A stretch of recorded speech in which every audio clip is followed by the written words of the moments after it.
আপনার মোংলা বন্দর জাহাজ উঠতে পারে না, নামতে পারে না। এই কারণে নদী খননটা করার কথা। জোর করে এক প্রকার জায়গাটা নিছে, আপনাদের এই জায়গা দিলে নদী খননটাও হইবে।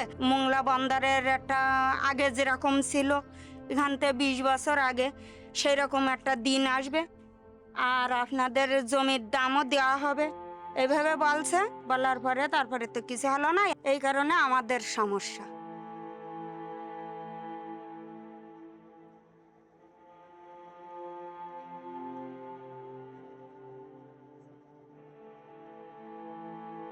ছোটবেলায় দেখছি, দেখেন ওই খেলাধুলো করছি, তারপরে এইখান থেকে জঙ্গল ছিল, দেখা যাচ্ছে ওই জমিতে ধান হতো, প্রচুর ধান হতো সে সময়। তারপরে মাছও হতো এরকম, এই ঘেরে মাছ হতো প্রচুর। আপা দেখেন এই গাছ না, এই লাল হয়ে যাচ্ছে, এই বালু উড়ে উড়ে এই বালু পড়িছে, উড়ে এই গাছ লাল হয়ে যাচ্ছে, আর রোদুর তাপে, রোদ্দুরের তাপে। আর এখন এই বালুর গরম আর এই সূর্যের তাপে আরো গরম তো বেশি, এই তার কারণে ফসলও কম হচ্ছে।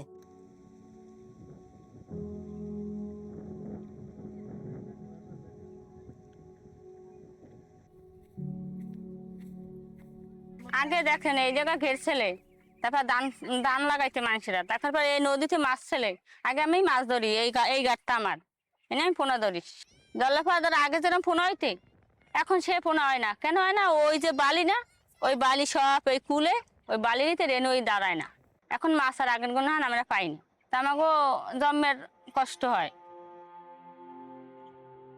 এখন এমন একটা পর্যায় হয়েছে যে না উপরে কাজ আছে না নদীতে কাজ আছে।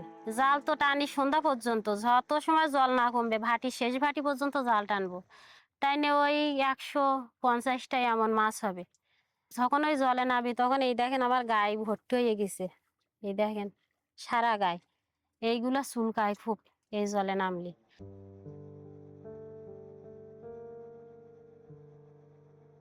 বাচ্চাদের যেরকম ওই যে সময় তাপমাত্রা বাইরে যায়, গরম বাইরে যায়, বালের জন্য বাইরে বেরোতে পারে না, ওই সময় যাইয়া ঘরের ভিতর আটকা থেকে জ্বর হয়, ডায়রিয়া হয়, বমি হয়।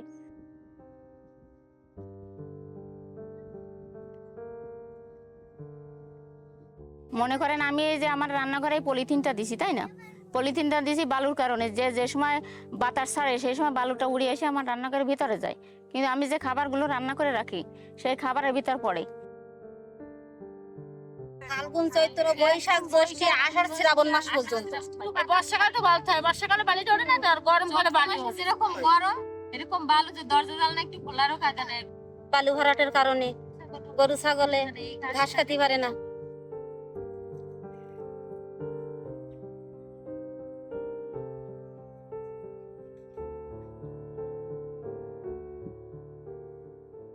মোংলা বন্দর 4 মিটার উঁচু করে একটা নীতিমালা দিয়েছিল জমির মালিকদের, এবং 10 বছরের ক্ষতিপূরণ বাবদ তারা কিছু একর প্রতি 2 লাখ টাকা দেওয়া কথা ছিল। এর কোনো ব্যবস্থা এখন পর্যন্ত মোংলা বন্দর নেয়নি, এবং এদের কোনো খোঁজ খবর আজ পর্যন্ত কেউ নিয়নি। আমাদের বলছিল যে এখানে অনেক কোম্পানি হবে, কোম্পানিতে তোমরা চাকরি করতে পারবা, এই সমস্ত আশ্বাস আমাদের দিয়েছে, কিন্তু এটা আজ পর্যন্ত কোনো বাস্তবায়ন হয় নাই। পেটের ক্ষুধার জ্বালা এরা এখান থেকে স্থান ত্যাগ করে অন্য দেশে চলে, হয়তো ঢাকা থেকে চিটিয়াং যাচ্ছে, ওখান থেকে ওরা ওকে জীবন জীবিকার জন্য লড়াই করতেছে।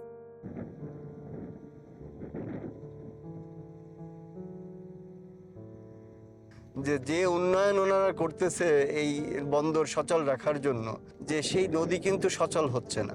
নদীতে যে বালুটা দেখা গেল যে একদিন বসে কাটতেছে, সেই বালুটা আবার 3 দিনে ভরাট হয়ে যাচ্ছে। তো এইভাবে কিন্তু আর সরকারি টাকা নষ্ট করতেছে। এখান থেকে নদীর প্রশস্ততা যদি কমায় আনা যায়, তাহলে কোনো দিয়ে আপনার ড্রেজার দিয়ে বালু খনন করা লাগবে না, এমনি এর স্রোত বেড়ে যাবে এবং এর নব্যতা বৃদ্ধি পাবে। আমরা তাদের সাথে প্রতি সপ্তাহে তাদের সাথে মিটিং করা, তারপর এই বালুর বাট্টা হচ্ছে সেটা যে একটা মিথ্যা সমাধান সেটার বিষয়ে তাদেরকে জানানো, জলবায়ুর পরিবর্তনের কি কি ধরনের ইম্প্যাক্ট তাদের উপর পড়ছে সেটা নিয়ে তাদের সাথে আলোচনা করা। তারা প্রতিনিয়ত সেই সমস্যার সম্মুখীন হচ্ছে, কিন্তু তারা আসলে বুঝতে পারছে না যে এই সমস্যাগুলোর কারণ কি কি। বাদামুর সঙ্গের কালেকটিভ অ্যাকশনের মাধ্যমে এই নারী মৎস্যজীবীরা একত্রিত হয়ে সামাজিক, রাজনৈতিক এবং পারিবারিক শোষণের বিরুদ্ধে কথা বলতে পেরেছেন এবং তাদের চাহিদা কি কি সেগুলো তুলে ধরতে পেরেছেন। বন্ধ হোক পানি খননটা।